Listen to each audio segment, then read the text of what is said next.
கயனாவை சுற்றி பின்னப்பட்ட வழக்கு வலை. கட்சித் தாவலுக்கு அஞ்சனம் பார்க்கும் எம்பிக்கள்.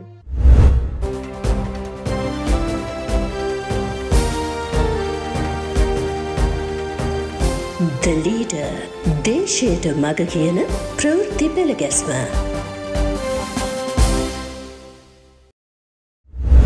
கயனாவை சுற்றி பின்னப்பட்ட வழக்கு வலை.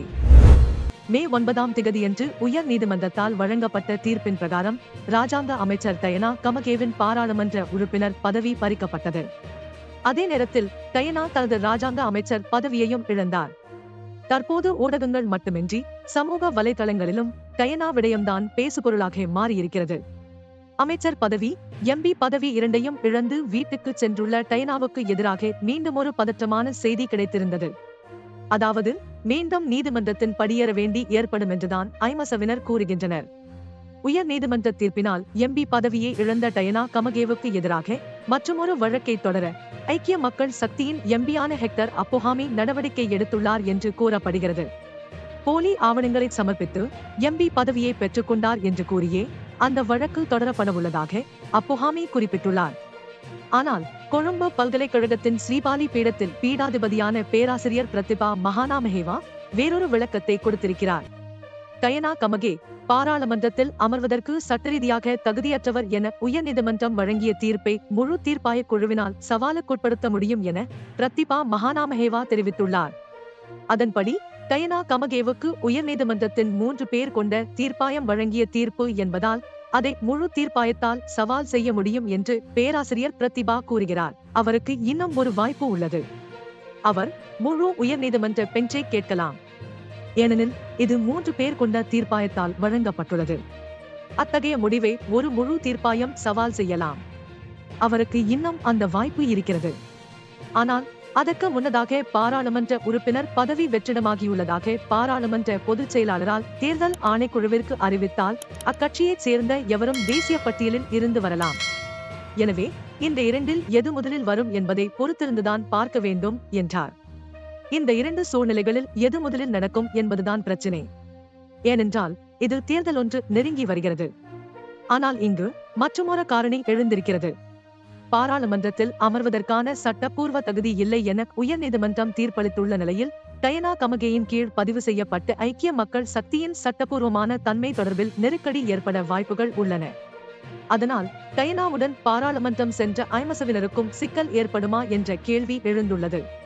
குடியுரிமை இல்லாத ஒருவரை பதிவு செய்த கட்சியில் இருந்து பாராளுமன்றத்துக்கு வந்தவர்கள் நல்ல சட்டக்குழுவை கண்டுபிடிக்க வேண்டும் என மின்சக்தி மற்றும் எரிசக்தி அமைச்சர் கஞ்சன விஜயசேகர பாராளுமன்றத்தில் தெரிவித்திருந்தார். இராஜாங்க அமைச்சர் டயனா கமகேவின் பதவி தொடர்பில் உயர்நீதிமன்றம் தீர்மானம் ஒன்றை வழங்கியுள்ளதாக தெரிவித்துள்ள நிலையில் அந்த தீர்மானத்தை சவாலுக்கு உட்படுத்தப் போவதில்லை என தெரிவித்த அமைச்சர் அதனூடாக மற்றுமொரு சிக்கல் எழுவதாகவும் தெரிவித்துள்ளார். டயனா கமகேவுக்கு குடியுரிமை இல்லை என கூறி உரிய தீர்மானம் வழங்கப்பட்டுள்ளதாக கூறிய அமைச்சர் டயனா கமகேவுக்கு குடியுரிமை இல்லை என கூறி பாராளுமன்றத்தில் பல எம்பிக்கள் அங்கத்துவம் வகிக்கும் கட்சி பதிவு செய்யப்பட்டுள்ளது. இதன்படி உண்மையில் ஐக்கிய மக்கள் சக்தி சட்டரீதியாக செல்லுபடியாகுமா என்ற கேள்வி எழுந்துள்ளதாக அமைச்சர் கஞ்சன விஜயசேகர தெரிவித்துள்ளார். இது குறித்தும் பேராசிரியர் பிரதிபா மகாநாமஹேவா இவ்வாறு கூறுகிறார். இந்த கட்சி தற்போது பதிவு செய்யப்பட்டுள்ளது. அதனால் கட்சிக்கு தவிசாளர், செயலாளர், கட்சி தலைவர் ஆகியோரும் இருக்கின்றனர். கட்சி பதிவு சட்டவிரோதமா என்பதே அடுத்த கேள்வி. அத்தகைய பதிவை சவாலுக்கு உட்படுத்தும் வகையில் வேறு பல தரப்பினரையும் பிரதிவாதிகளாக முன்வைக்க வேண்டும். இதை இன்னொரு வழக்காக கொண்டு வர வேண்டும். இலங்கை பிரஜையல்லாத நிலையில் கடந்த 4 ஆண்டுகளாக மேற்படி எம்பி மோசடியான முறையில் சம்பளம் பெற்றுள்ளார். அதனால் அவற்றையும் வசூலிக்க வேண்டும். அதற்காக ஒரு தனி வழக்கு தொடரப்பட வேண்டும். இதற்கு மேற்படி மேன்முறையீட்டு மனுவின் ஊடாக உயர்நீதிமன்றம் அந்த நிவாரணத்தை வழங்கியுள்ளது. எதிர்கால விஷயங்கள் தனித்தனியாக கவனிக்கப்பட வேண்டும். அதாவது இந்த பிரச்சினை மேலும் நீளுமென்றே தெரிகிறது. டயனாவின் எம்பி பதவி தொடர்பான தீர்ப்பால் ஐமசவினர் குதூகலிப்பில் உள்ளனர். இந்நிலையில் ஹரின் மற்றும் மனுஷவுக்கு எதிரான வழக்கின் தீர்ப்பையும் விரைவுபடுத்துமாறு அழுத்தம் கொடுக்க தொடங்கியுள்ளனர். எதிர்க்கட்சியின் பிரதம கொறடாவான சட்டத்தரணி லக்ஷ்மன் கிரியல்ல பெயர் விவரங்களை குறிப்பிடாமல் பாராளுமன்றத்தில் இது பற்றிய கேள்வியை எழுப்பினார். வழக்கின் விசாரித்த நீதியரசர்கள் இருவரால் ஏற்கனவே தீர்ப்பு எழுதப்பட்டுள்ள நிலையில் ஒரு வழக்கறிஞர் காலத்தை வீணடிக்கிறார் என்று கிரியல்ல குறிப்பிட்டிருந்தார். அதனால் இந்த வழக்கை மேலும் காலம் தாழ்த்துவதால் அந்த வழக்கறிஞரின் பெயரை வெளியிடுவதாகவும் அவர் எச்சரிக்கை விடுத்தார். ஜனாதிபதி தேர்தலுக்கு இன்னும் சில மாதங்களே இருக்கும் நிலையில் ஸ்ரீலங்கா சுதந்திர கட்சி உட்பட பல கட்சிகளின் எதிர்காலத்தை தீர்மானிக்கும் அதிகாரம் நீதிமன்றத்துக்கு சென்றுள்ளது. இதுபோல் மேலும் பல வழக்குகள் வர வாய்ப்புள்ளன. ஆனால் இவையெல்லாம் ஒவ்வொரு தனி மனிதனின் அரசியல் விளையாட்டுகளுக்கு மட்டுப்படுத்தப்பட்டுள்ளன. அதைத் தவிர இந்த நாட்டில் உள்ள உண்மையான பிரச்சனைகளுக்கு தீர்வு இல்லை. டயனாவின் சம்பவம் தொடர்பில் பார்க்க வேண்டிய முக்கியமான விடயம் நீதித்துறையின் சுதந்திரத்தை மீண்டும் உறுதிப்படுத்துவதாகும் என அரசியல் விமர்சகர்கள் கூறுகின்றனர். கட்சித் தாவலுக்கு அஞ்சலம் பார்க்கும் எம்பிக்கள். ஐமசவிலிருந்து ரணிலுடன் இணைய உள்ளதாக கூறப்படும் கம்பஹா மாவட்ட எம்பி ஒருவர் 2 வாரங்களுக்கு முன்னர் எதிர்காலத்தில் என்ன நடக்கும் என்று தெரிந்து கொள்வதற்காக ஜோதிடர் ஒருவரை சந்திக்க சென்றுள்ளார். இதற்கு முன்னரும் மேற்படி ஜோதிடரால் அந்த அரசியல்வாதிக்கு 2-3 முறை கூறிய விடயங்களும் அப்படியே நடந்துள்ளனவாம். அதனால்தான் தான் செய்யும் வேலையை விரைவுபடுத்திக் கொள்வதற்காக அவர் அந்த இடத்துக்கே மீண்டும் சென்றுள்ளார். அங்கு சென்று வந்ததிலிருந்து போவதென்றால் இப்போதே போவோம், இல்லாவிட்டால் கிடைப்பதும் கிடைக்காமல் போய்விடும் என்று தன்னுடன் கட்சி மாற தயாராக இருக்கும் எம்பிக்களை சந்தித்து கூறி வருகிறாராம். அப்படி செய்வது சரியில்லை.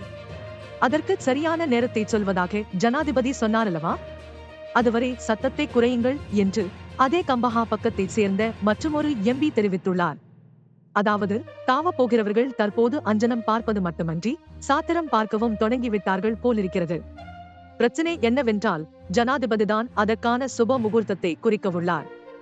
எவ்வாறாயினும் அரசியல்வாதிகள் தங்கள் வேலையை வெற்றி பெறச் செய்வதற்காக அஞ்சனம் பார்க்கிறார்கள், சாத்திரம் கேட்கிறார்கள், தேவாலயங்களுக்கு சென்று நேர்த்திகளையும் வைக்கிறார்கள். ஆனால் மக்களுக்கான பணிகள் சரியாக செய்யப்படுகின்றன என்பது எப்போதுமே கேள்வியாகத்தான் இருக்கிறது. நிம்மதி பெருமூச்சு விடுவதற்கான சுற்றுச்சூழல் இருந்தாலும் கொஞ்சம் நகர்ந்தால் கூட கொடி பாலத்திலிருந்து மக்கள் கீழே விழுந்து பொருளாதார படுகொலைக்கு தள்ளப்பட்டு விடுவார்கள். எனவே அரசியல்வாதிகள் என்ன செய்தாலும் மக்கள் தங்கள் தலைவிதியை பற்றி சரியான முடிவை எடுப்பதில் உறுதியாக இருக்க வேண்டும்.